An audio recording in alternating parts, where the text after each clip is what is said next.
जिससे पता चलता है कि यहाँ हाल ही में बाढ़ आई थी। अब हम होप एंड विजन पैसेज तक पहुँच गए हैं। ये गुफा का सबसे बड़ा हिस्सा है। मैं दुनिया के सबसे ऊंचे स्टैलेग्माइट के पास खड़ा हूँ जो 80 मीटर ऊंचा है। इसे इसकी ऊंचाई तक पहुँचने में करीब 8 लाख साल लगे, क्योंकि छत से गिरता पानी धीरे धीरे मिनरल्स को जमीन पर जमा करता गया और ये विशाल स्टैलेग्माइट बना। ये इतना बड़ा इसलिए हुआ क्योंकि ये गुफा के उस हिस्से में बना है जहाँ छत की ऊंचाई 170 मीटर से ज्यादा और चौड़ाई 130 मीटर से ज्यादा है। यानी ये जगह इतनी विशाल है कि इसमें 40 मंजिला इमारत समा सकती है और एक डबल डेकर एयरक्राफ्ट आराम से उड़ सकता है। देखो, दूर से पहले डो लाइन से रोशनी आ रही है दोस्तों, वहीं हमें जाना है। हमने जमीन पर बादलों जैसे सफेद धब्बे देखे। ये क्या है? मकड़ी का जाला। जब मकड़ी जाल में फंसे शिकार को महसूस करती है तो वो अचानक बाहर निकलती है, अपने शिकार को काटती है और वापस सुरंग में ले जाकर उसे खाती है। ये है सैंड टावर्स। जब ऊपर से पानी टपकता है तो कंकड़ के नीचे का हिस्सा बचा रहता है, जबकि आसपास की मिट्टी धीरे धीरे घिस जाती है। आखिर में ये छोटे छोटे टावर जैसे दिखते हैं, मानो एक मिनी शहर हो।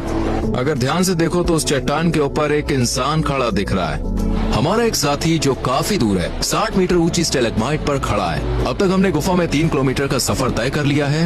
यही हमारा कैंपिंग साइट है। सोचो यहाँ सोना और ये नजारा देखना कितना अनोखा अनुभव होगा। यहाँ से पहले डो लाइन का कुछ हिस्सा दिख रहा है। ये गुफा का बाहर का रास्ता लग सकता है, लेकिन असल में ये 2 बड़ी डो लाइन्स में से पहली है और यहाँ से आगे का सफर और भी रोमांचक होने वाला है। गुफा के अंदर और बाहर के टेम्परेचर में अंतर की वजह से यहाँ कोहरा और बादल बनते हैं। इन बादलों के आगे का इलाका वॉच आउट फॉर डायनासोर्स कहलाता है। हम कल इसे एक्सप्लोर करेंगे, लेकिन अभी आराम करने का वक्त है। अब हम पहली डो लाइन की तरफ बढ़ रहे हैं। ये नया दिन है और आज हमें बहुत कुछ देखने को मिलेगा। चलिए चलते हैं।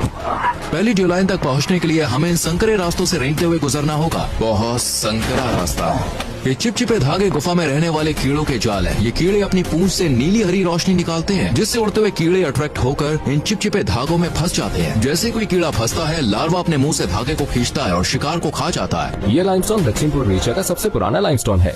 इसकी उम्र 400 मिलियन साल से भी ज्यादा है। कुछ समुद्री जीव लाइमस्टोन का हिस्सा बन गए, जबकि कुछ मिनरल्स में बदलकर फॉसिल बन गए। जैसे कि देखिए, यहाँ ये उदाहरण दिख रहा है। इस फॉसिल की डिटेल बाद में देखेंगे। हम लगभग पहुँच चुके हैं। सूरज! वाह, यहाँ छत से गिरने वाली पानी की बूंदों को जमीन तक पहुँचने में करीब 20 सेकंड्स लगते हैं। इस दीवार की ऊंचाई कितनी होगी? करीब 140 मीटर।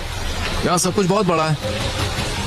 अगर ऊपर देखो तो गुफा के खुले हिस्से के चारों ओर रेन फॉरेस्ट के पेड़ दिखते हैं, लेकिन इस वक्त हम अभी भी कई मीटर नीचे गुफा के अंदर हैं। ये छेद इसलिए बना है क्योंकि हजारों साल पहले सोनजोंग के अंदर बहने वाली नदी ने धीरे धीरे लाइमस्टोन को काटा और छत को कमजोर कर दिया। आखिरकार छत अपना भार संभाल नहीं पाई और गिर गई, जिससे ये विशाल छेद बन गया। सूरज की रोशनी ने यहाँ काई और एल्गी को जीवन दिया है। दोपहर में हम दूसरी डुलीन की ओर बढ़ेंगे। वो पहली डुलीन से